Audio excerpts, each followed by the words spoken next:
On today's video we're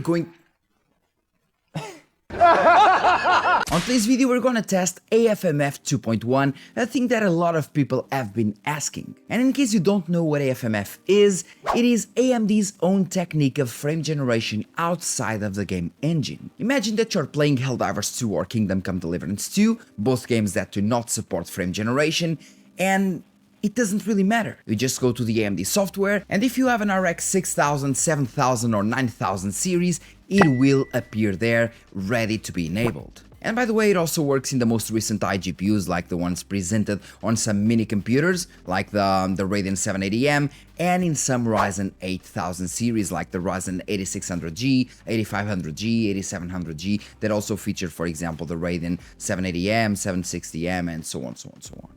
And as for the 2.1 version of AFMF, it has been released some weeks ago, and according to AMD, it brought some substantial improvements, as you can see in the image showing right now. Where compared to AFMF 2.0, the 2.1 version delivers reduced ghosting, better fine feature restoration, which in theory should translate to better quality in things like crosshairs, for example, and better overlay handling as well. And we do know that sometimes it is hard to handle things, but I'm pretty sure that you can handle today's sponsor. Today's video sponsor is GVG Mall, bringing you lots of software deals like Windows 10, Windows 11, Office 2019 or 2021 with a new Windows 11 design, and for all of these you can use my SKG discount code for 30% off, getting a Windows 11 serial key for $22 and a Windows 10 one for only $15. Then use the key on your Windows settings and you'll have an activated system. Now, I tested the AFMF 1, then AFMF 2, which was a huge improvement over AFMF 1, and I also tested lossless scaling several times across the years. So, is AFMF 2.1 really that much better than AFMF 2.0? And what about lossless scaling? Is it better or worse? So here we are now testing Khazan, or the first Berserker Khazan. This is the first game actually. And as you can see, we have on the left side we have the MS Afterburner overlay, and on the right side we have the overlay from AMD, because AFMF2 real frames that are being displayed on your monitor can only be presented when you're using the AMD overlay. So imagine if you're using AFMF now to go from 60 to 120, MS Afterburner will still show you 60, while the only one that will show you 120 is in fact the AMD overlay. So, imagine that you're in a game and you have an RDNA GPU, of course, RX 5000, 6000, 7000, 9000, doesn't really matter.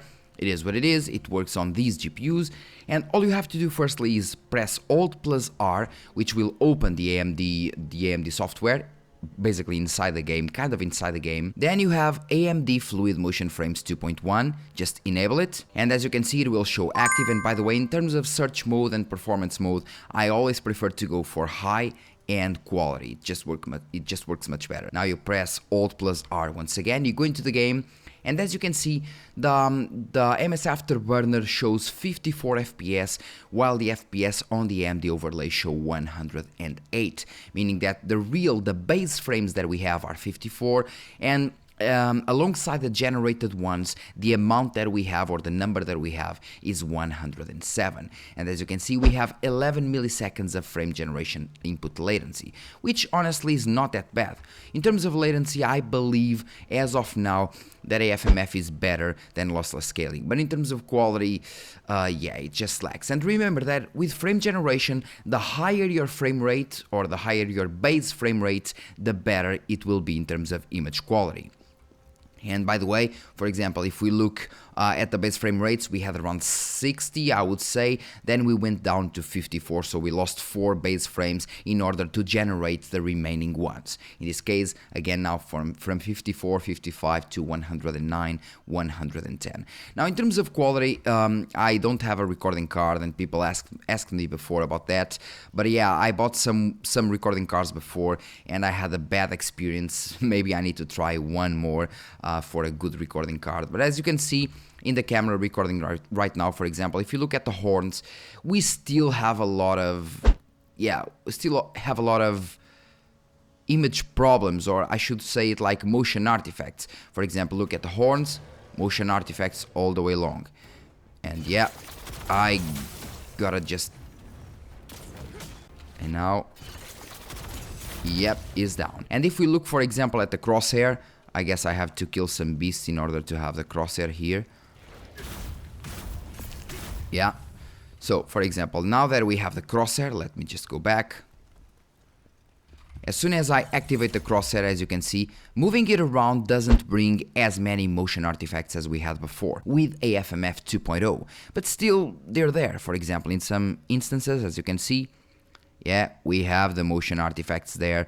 So kind of a pixelation. If we look at the ground and we move it, as you can see in the middle, we have lots of motion artifacts, and this is because of AFMF2 that can't generate the motion properly, and that's why we have the motion artifacts. In terms of smoothness and latency, yeah, it is quite okay, especially now that with 2.0 and 2.1, if we move the camera quickly, as you can see, the generated frames just won't stop being produced. But still, in terms of quality, it is far from good. And you might say, well, but you have indeed a low base frame rate, 60 FPS, 50 something, that is not advisable, and you're completely right. You're completely right. But even if we go and we enable, let's say, FSR2, let's enable FSR2, which in this case is kind of FSR4 because I'm using OptiScaler. As you can see, OptiScaler to FSR4. And we have now a base frame rate of 70 something, 78 for example, with the final FPS being 155 or 156. As soon as I go to my crosshair, now we have more FPS, meaning that of course, again, of course, it is better for frame generation since it has way more frames to work with, but still, look at the issues that we have. Still issues with the crosshair, still some motion artifacts happening. It works better now, definitely. In terms of quality overall, it looks better. So less motion artifacts. We have considerably less motion artifacts because our frame rate went from 50 something to 80 something, but they're still there. So that's a big bummer if we still have these types of motion artifacts with over 80 FPS, 80 base FPS, and still happens with the crosshair, which is again considerably worse than what we have with lossless scaling. But well, I guess we can't really make a decision without really testing in other games, and as you can see now, we're running at 100 and something FPS, and that's because we're using FSR, I believe so, with a 4K, with a 9070, but with FSR performance. Let's go back to quality and see how many FPS we have. Now around 90 in this scene, and we need lower FPS so I can get a proper comparison here. So let's go down to the 60s maybe as soon as we disable FSR, and now we're in the 60s in terms of FPS, which is basically what we want since I tested this with around the same FPS as I did here with lossless scaling as well, and I want to test AFMF2 to see how it compares. Now, Alt plus R, again, it will open the menu now with Kingdom Come Deliverance, and all you have to do is enable AFMF 2.1. As you can see, enable, bam, it says that the frame generation status is active, so let's go to high and quality. One thing that I saw with lossless scaling on this game is that the crosshair in the middle had a lot of motion problems, and this still happens with AFMF2. But I actually must say that I'm impressed in this game. In the previous game it wasn't that great, but in this game, Kingdom Come Deliverance, AFMF 2.1 seems to work much better than it did with Khazan, or the first Berserker Khazan. Even the crosshair in the middle is actually, yeah, it's actually better than it was with lossless scaling. We still had issues with lossless scaling, but generally we had kind of quadrupled crosshairs, while here we have kind of a ghosting or a smearing there. But it's not that huge per se, and in terms of the general quality and feeling of the game, yeah, it is much better to have it here at 117 than 59. Maybe because we are now playing in a first-person game compared to a third-person one before. But yeah, generally, AFMF 2.1 feels quite good here. I won't lie, quite good here, much better than in the first Berserker Khazan, definitely. And we're now having 12 milliseconds of frame generation input latency. I tested lossless scaling in this game, and in terms of latency, AFMF 2.1 is much better, especially since it is used alongside Radeon anti-lag, and again, it loses less FPS than lossless scaling in this game, and overall the image quality is better, definitely better. Even the crosshair isn't as annoying as it was with lossless scaling, and it just works smoothly. Of course, lossless scaling has way more options that you can use, again, like adaptive frame generation, but in terms of the X2 mode only, yeah, it works better than lossless scaling here. So now if it's working pretty well, I would say pretty well, definitely at only 58, 50 something FPS, 50 something base frame rates, leading then to 116, 117. Let's try and get more FPS with the technology of FSR 3.1 in quality mode. In this case, we're having a higher base frame rate from 60, I would say, or 50 something to 79, meaning that we are now going from 79 to 157 or 158. And again, remember, the higher the base frame rate and the higher the resolution, usually the better the frame generation technology works, especially when we're talking about frame generation technology outside of the game engine. And in terms of the crosshair, the issue is definitely the same. So the issue that we had before with the motion artifacts is the same, but in terms of smoothness and all, it is just working pretty fine. To go to, let's say, 138, I will lock my FPS to 69. Yeah, 69. Alt plus R. But we now have more motion artifacts, I would say, especially now in the MS Afterburner layout. Usually stay 1 or 2 FPS below your refresh rate, so in terms of smoothness, very much improved. But in terms of the motion artifacts and in terms of the numbers in the MSI Afterburner layout, we still have lots of artifacts and yeah, we still have lots of artifacts in the crosshair. But besides that, works definitely better than the first Berserker Khazan, definitely better. So now we have the third-person game, we have the first-person game, and now we're running Path of Exile 2, a game where you see your character from the top, which is one of those games that lots of people play. And now, of course, we're having 85 FPS, 80 something, 90 something, so it is completely fine. But I'm trying to decrease, or I will try to decrease the base frame rates a bit, so we can see how it scales or how it works in theory. So we're having the shadow plus GI quality too high. As soon as I use ultra, the FPS will kind of sink, or at least they should sink. Not in this scene, it seems only to 86 instead of 90 something, so not that bad. But yeah, it's still lower FPS, I would say, so 80 something. As soon as we go Alt plus R, we enter the menu, then we go for AMD Fluid Motion Frames, and we go to the high preset quality, and we went from 80 something, almost 90 to 75.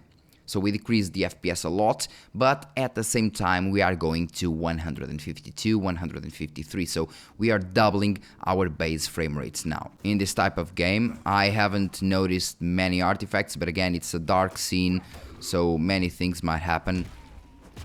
I can't really say. But yeah, so far, working decently well. Even the rain, even the rivers, even the motion seems to be working decently well. Now with a base frame rate of 70, the FPS did decrease a bit and still works great, I would say.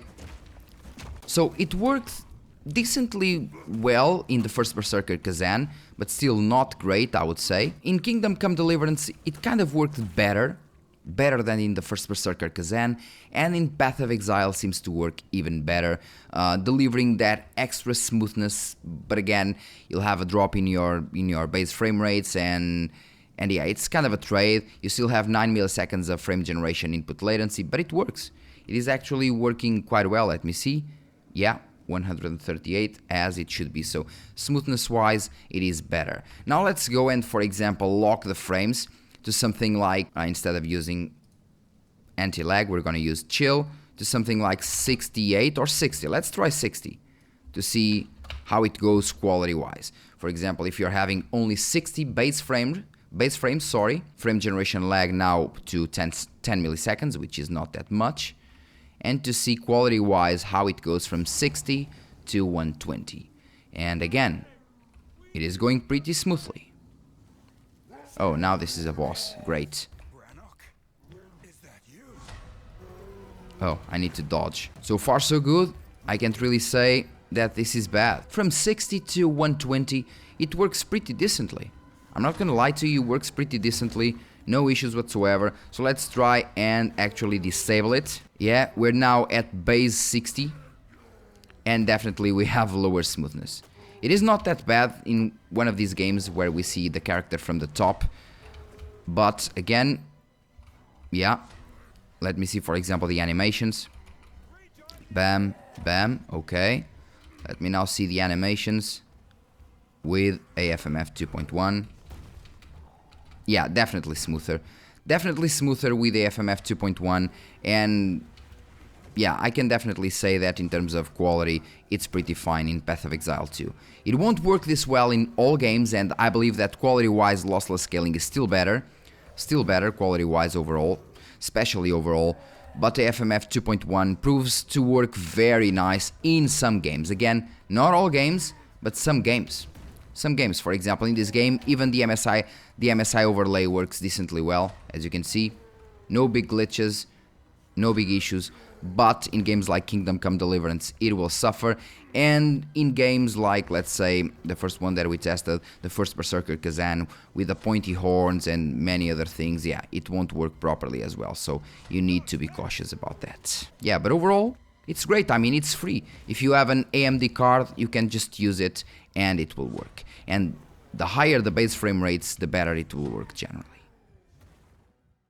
And well, people, it seems that AFMF 2.1 is definitely an improvement in, well, in the most scenarios, or at least in the overall picture, it is definitely an improvement, compared to AFMF 2.0, but it still suffers in some games, especially some third-person games with some rough edges like the first Berserker Khazan, where you saw those pointy horns having motion artifacts, where you saw, for example, the crosshairs, even in Kingdom Come Deliverance, where it is way less noticeable, it still appears, but when you do some fast movements, the crosshairs will just have motion artifacts, because again, the AFMF technology is outside of the game engine, so it doesn't have access to motion vectors, it doesn't really have access to the HUD or the HUD, so of course that it will have some issues here and there, and the same applies to lossless scaling. And actually, in some other games like, again, Kingdom Come Deliverance, AFMF 2.1 is really good. When I was moving the crosshair with lossless scaling at 4K using Kingdom Come Deliverance, I would have like a quadrupled crosshair, so we had the crosshair in the middle, then we would have like four ghosting images, which wasn't that great. While with the FMF 2.1 we kind of have a ghosting effect, but it's just about that. So again, to be honest, I found the FMF 2.1 to be quite good. And in terms of latency, I would even say that it is better than lossless scaling, again, in terms of latency. But when it comes to general quality, again, lossless scaling is just better. In games like the first Berserker Khazan, the image quality is considerably better. When it comes to features, lossless scaling is just much better because it allows you to use X2, X3, X4, or maybe even X-Men. To X20 times, or X20, not X20 times, to 20 times frame generation. It allows you adaptive frame generation, and it allows you to select several other options that can increase or decrease the experience according to your experience. So yeah, definitely in terms of features and quality overall, lossless scaling is still better, lossless scaling 3.0, but AFMF 2.1 is definitely a huge improvement over the 2.0. As I remember testing games like Red Dead Redemption 2 and the foliage was a mess, while with AFMF 2.1 that was fixed as well. No more of that annoying ghosting on the foliage, same for Kingdom Come Deliverance. And in terms of latency, AFMF 2.1 is really good, and I would say I would even dare to say better than lossless scaling in 99% of cases. So that's nice. And I was also talking about lossless scaling features, and one of those features is to use the dual GPU mode, as you can see in this video, meaning that you can use one GPU just to run the algorithm and the other one to run the game, meaning that you won't have FPS decrease at all because you're not using the same GPU to run the game and the algorithm. So that's a bonus. But to be honest, AFMF can also do that. Since AFMF 2.0, I believe that we can use dual GPU mode. But the downside of this is that a lot of people have integrated graphics, like the integrated graphics on the Ryzen 7000 and 9000 series, and those integrated graphics are Vega architecture. and Vega architecture cannot run AFMF2. And this actually means that you need something like a Ryzen 8500G, 8600G or 8700G to run in fact AFMF in dual GPU mode, or you need, for example, a mini computer that has that integrated graphics, or a mobile like a laptop where you have, let's say, a 780M integrated graphics and then another GPU to another AMD GPU to run the game itself. So it's kind of a mess because you can't really use it in most systems. But again, if you have an older GPU sitting around and the GPU is, let's say, a 6500 XT or a 6400, since AFMF only works with RDNA 2 and front, so RX 6000, 7000, 8000, 9000. But this is all to say that AFMF's dual GPU mode can only be used in certain situations. Not kind of a broad range of GPUs can be used with AFMF, so iGPUs stay out of the equation most times. But if you have an older GPU sitting around, again, RX 6400, 6500 or something from the RX 6000 series and onwards, you can use it just to run AFMF, which is kind of nice, I guess. And well guys, that's all for this video. Thank you very much for watching. Don't forget to hit like, subscribe and share this video. Hope you enjoyed it. And yeah, the next one will most likely be a GPU comparison, including the RX 9070 non-XT, this time focusing on those cards, RX 6950 XT that I just tested, the RX 7900 GRE, and I'm currently testing the RX 6800 non-XT. For you guys to see, for you guys that have those cards, for you to see if it is really worth the upgrade, if it isn't, in what parts will you get more FPS, in terms of frame generation, FSR quality, of course, all those things, VR, productivity, and so on, so on, so on. Thank you very much for watching and see you in the next video. Cheers.